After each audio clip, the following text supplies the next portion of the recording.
Rubbish কথা বলবেন না আমার সাথে রাবিশ কথা বলবেন না। আমিও দেখেছি অফিসারদের হাতে অস্ত্র ছিল, অবশ্যই ছিল। আমি কি অন্ধ মানুষ?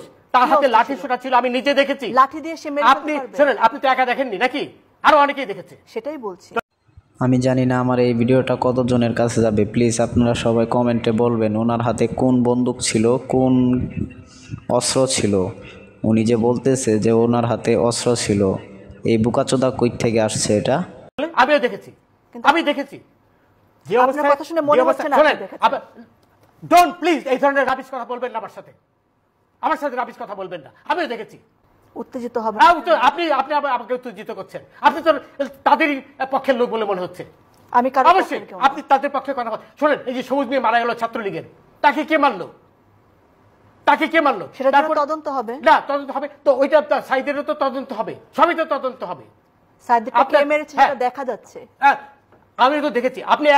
আপনি আমাকে বোঝানোর চেষ্টা করছেন যে আমি দেখিনি নাকি? এই ধরনের রাবিশ কথা আমার সাথে বলবেন না, আমি কিচ্ছু রাবিশ বলছি না। অবশ্যই রাবিশ কথা বলছেন, অবশ্যই রাবিশ কথা বলছেন। আপনি ওদের পক্ষে হয়ে কথা বলছেন। আমি কারোর পক্ষে কিছু বলছি না, স্পষ্টভাবে ওদের পক্ষে হয়ে কথা বলছেন। আমি নিরপেক্ষ কথা। আপনি ওটাও নিরপেক্ষ নন। এরপরে আমাকে বলতে দেন আগে। এরপরে আপনার প্রশ্ন করেছেন, এটা জবাব নেন, তারপরে অন্য কথা বলেন। আপনার প্রশ্ন আমার প্রশ্নের উত্তর পাননি, অথবা আমার প্রশ্নের উত্তর বোঝার মতো মেধা আপনার নেই। আচ্ছা, এখন কথা হলো, হাসবেন না প্লিজ, ডোন্ট লাফ এট মি। আচ্ছা, এখন কথা হলো, জাস্টিস শামসুদ্দিন চৌধুরী মানিক, আপনি আমার নামটা ভালো করে উচ্চারণ করতে পারেন না নাকি? এটি থেকে বোঝা যাচ্ছে যে আপনি আমার প্রতি আক্রোশ নিয়ে এখানে বসেছেন। আমি যেটা বলেছি ঠিকই বলেছি, এবং আপনার প্রতি যেটা আপনি আমাকে অপমান করেছেন, আমার নামটা পর্যন্ত আপনি ঠিক মতো উচ্চারণ করতে পারেন না। আপনার লজ্জা হওয়া উচিত। এবং রনি যেটা বললো, আপনি এমন ভাব দেখাচ্ছেন যে আপনি একাই সেই টেলিভিশনটা দেখেছেন। আমি যখন বললাম আমিও দেখেছি, তারপরে আবার আপনি আমাকে বারবার উস্কানি দিচ্ছেন যে আমি দেখেছি কিনা। তার মানে আপনি একাই দেখেছেন, আর কেউ দেখেনি। শোনেন রনি, কালকে যে না উত্তেজিত হওয়ার কারণ হচ্ছেন আপনি আমাকে উত্তেজিত করছেন, মানে এমন ভাব দেখাচ্ছেন যে আপনি একাই দেখেছেন, আমি দেখিনি। এবং পুরো বাংলাদেশ দেখেছে, না পুরো বাংলাদেশ দেখেছে, বাংলাদেশ আর এখানে আসেনি, তাই তো? আমিও তো দেখেছি। আমি কি অন্ধ ছিলাম? অবশ্যই আপনি বাংলাদেশ। তাহলে আবার আমি যখন বললাম আমি দেখেছি, তারপর আপনার অ্যাঙ্কর হিসেবে আপনার চুপ হয়ে যাওয়া উচিত ছিল। আপনি আবার আমাকে খোঁচাচ্ছেন।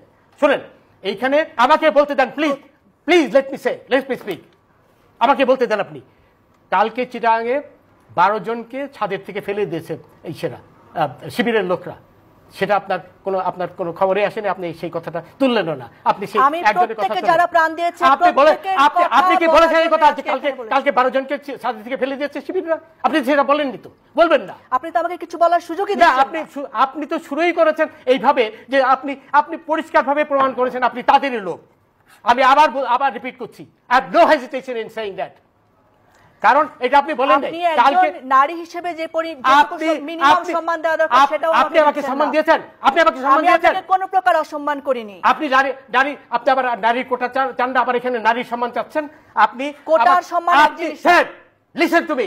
আপনি আমাকে প্রথমেই বলেছেন যে আমি দেখিনি, আপনি একাই দেখেছেন। এর চেয়ে বড় অসম্মান কি হতে পারে? অবশ্যই বলেছেন। আপনি আকার ইঙ্গিতে বলার চেষ্টা করেছেন, আপনি যে তাদেরই একজন, এটা আপনি পরিষ্কারভাবে প্রমাণ করেছেন। আবার বলেন যে নারীর সম্মান আপনি। আমার ধারণা আপনার অন্য কোনো কারণে আজকে মন মেজাজ না, আমার মন মেজাজ তো খারাপ হবেই। রাজাকাররা যখন 32 নম্বর আমার উপর ফেলতে পারেন না। আপনি শুরুই করেছেন তাদের পক্ষে নিয়ে কথা বলার জন্য। আমি এখানে আপনার সাথে যুদ্ধ করতে বসিনি, আমি আপনাকে প্রশ্ন করতে বসেছি। আপনি তাদেরই একজন লোক হয়ে এখানে বসেছেন। আমি কোনো প্রকার যুদ্ধ করতে, আমি এখানে নিরপেক্ষভাবে বসেছি। আপনি প্লিজ কিপ কোয়েট।